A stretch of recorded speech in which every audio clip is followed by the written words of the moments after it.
Alors, Adriana et Margot, c'est un traiteur polonais qui est juste à côté de chez moi. Donc j'y vais assez souvent parce que, en fait, le fait que ma mère déjà est d'origine polonaise, je pense que j'ai une attache avec le lieu. Ils font en fait des choses très simples, c'est-à-dire que c'est des bagels. Tu choisis ton bagel, tu choisis ta viande. Moi, je prends toujours pastrami. T'as tes caviar d'aubergine, caviar de tomate, et surtout des harengs, chose que j'aime beaucoup parce que je mange ça avec ma mère depuis petit. The Hood, c'est un restaurant aussi qui est juste à côté de chez moi, avec qui je travaille d'ailleurs en ce moment. Et là, j'ai pris le dessert parce que je le trouve complètement dingue. C'est un chiffon au pendant. Et surtout, tu verras la crème qu'il y a avec, au pendant et lait de coco, elle est incroyable. Ouais, bah écoute, il y en a énormément. C'est vrai que les temps étaient difficiles récemment. Et donc, t'as envie d'envoyer de l'amour à tellement de tous les gens qui nous entourent et à la fois ceux auxquels on est juste clients. Mais je pense à Double Dragon, je pense au Nopal, je pense à Laosiam. Septime, je pense aussi à Mafim et Salatim, je pense à Dumbo, Paperboy, Montezuma. Il y en a énormément. Après, il y a à côté de chez moi, j'ai des traiteurs, un traiteur italien, Paisano, que j'adore, Terroir d'Avenir, la boulangerie Urban Bakery, qui font des pains suisses de fou, c'est vraiment, j'adore. Mamiche, la boulangerie Utopie. Il y en a encore énormément à citer, mais c'est déjà pas mal. Je pense à 2 restaurants particuliers auxquels j'allais depuis que je suis petit. Mon père m'a emmené plusieurs fois. Je pense à Douyeb, un restaurant tunisien, et à Fleur de Mai, un restaurant chinois, cambodgien dans le 13e. Je pense à mon équipe de Yard qui a récemment créé un terrain de basketball à Dakar où ils ont en fait complètement redesigné le terrain et c'était pour sensibiliser aux maladies tropicales négligées. Alors je pense au bouquin Love is Why de mon pote Ibrahim Hassan, qui est en fait un directeur artistique mais aussi un photographe. Donc c'est un livre où en fait c'est beaucoup de son travail photographique et aussi beaucoup de contributeurs qui ont apporté leurs travaux. Et en fait toutes les recettes récoltées c'est pour fournir en fait des laptops aux étudiants d'une école de Brooklyn. J'écoute beaucoup de choses de vieux albums, je t'avoue.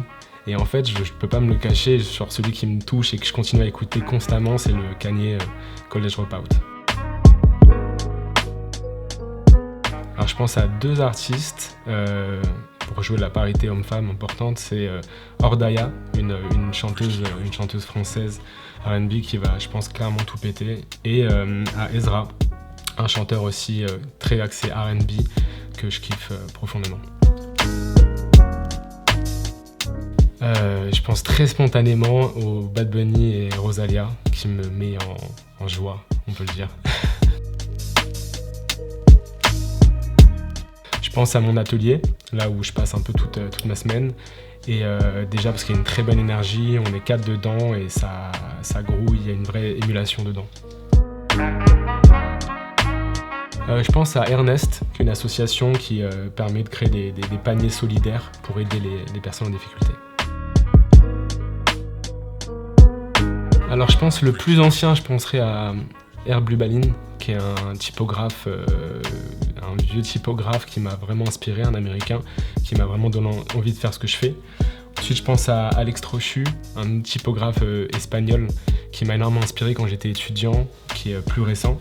Et sinon à Grotesque aussi, un illustrateur qui est devenu directeur artistique chez Nike aujourd'hui et qui m'ont beaucoup inspiré dans mon parcours. Donc elle pète déjà tout, mais je pense fortement à Garance Vallée, qui est une amie, mais c'est une personne qui vient de l'architecture. Elle a fait des études d'archi. Elle est aujourd'hui set designer, mais aussi artiste. Elle a un univers qui est hyper fort et que j'aime profondément. Franck Pellegrino, également mon ami, et également c'est le mari de Garance. Mais c'est une personne qui a parfaitement bien évolué depuis toujours, depuis qu'on se connaît, du graffiti à l'illustration, aujourd'hui vraiment de l'art pur et dur où il travaille autour de textiles et de matériaux. Je pense aussi à Yue, qui est aussi, en plus d'être un ami, une des personnes les plus talentueuses que je connaisse, qui dessine extrêmement bien et qui aujourd'hui travaille beaucoup sur le tissu, qui vient bleacher en fait du tissu et il a fait une exposition à Chicago et j'invite tout le monde à aller là-bas.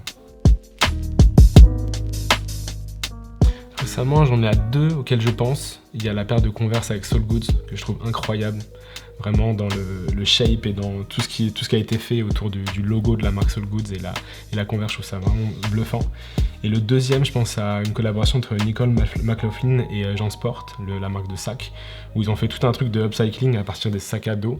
Et en fait, tous les fonds sont reversés à The Slow Factory, un Instagram que je suis et qui fait beaucoup d'actions très positives.